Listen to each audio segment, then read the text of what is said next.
we've done 3 different polynomials, a quadratic, a cubic, and a quartic. Let's do something that's not a polynomial now. Let's sketch cosine x plus x over 2, so something with a trig function in it. We'll only look at the interval 0 to pi. So our goal is to sketch this. I've already written out what the derivatives are. And so let's set them equal to 0 in order to find critical points and points of inflection. So minus sine x plus 1/2 is equal to 0. So that's just sine of x is equal to 1/2. And when is this true? This gives us critical points.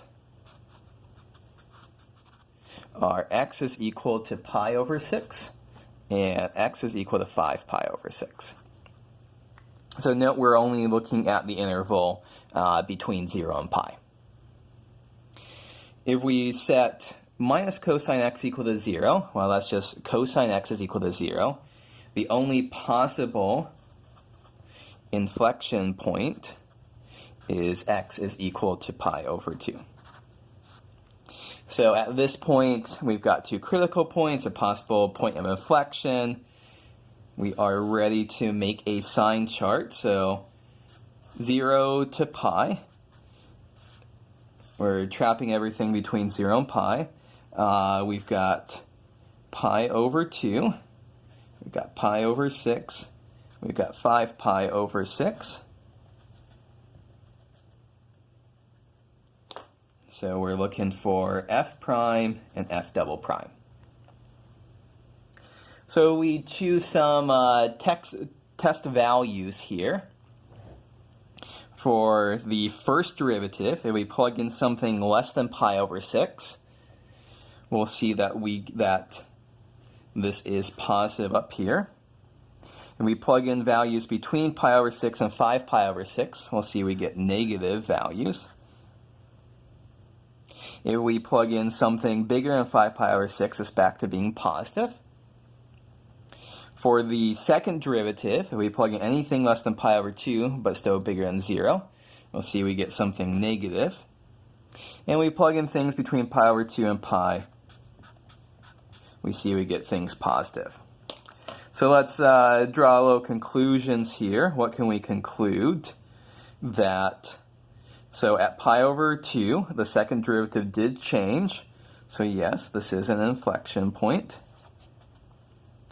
And our critical points, the first derivative changed from plus to minus. This is a local max.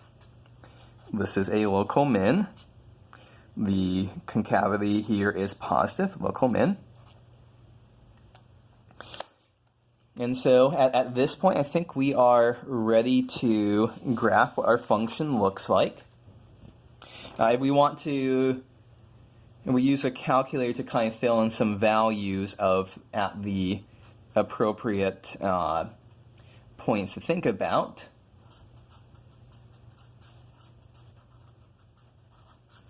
So f of 0 is 1.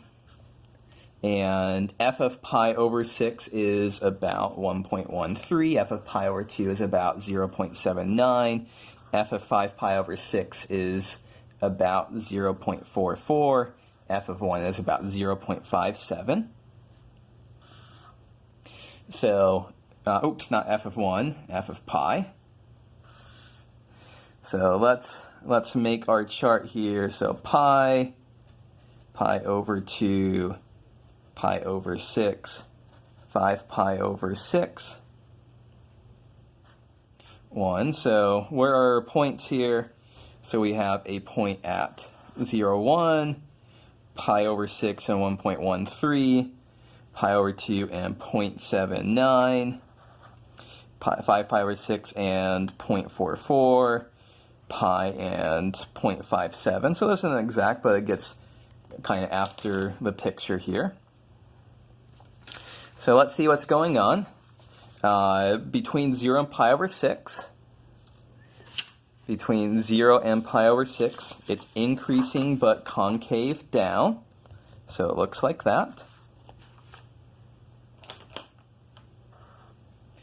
between pi over 6 and pi over 2, it's decreasing and concave down.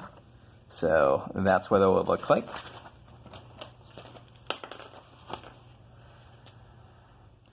Between pi over 2 and 5 pi over 6, decreasing but concave up. Decreasing, concave up. Here's our choice. And then increasing and concave up will look like this. So here we can see everything kind of checks in. These are our two local max and local min, and there's an inflection point at pi over 2.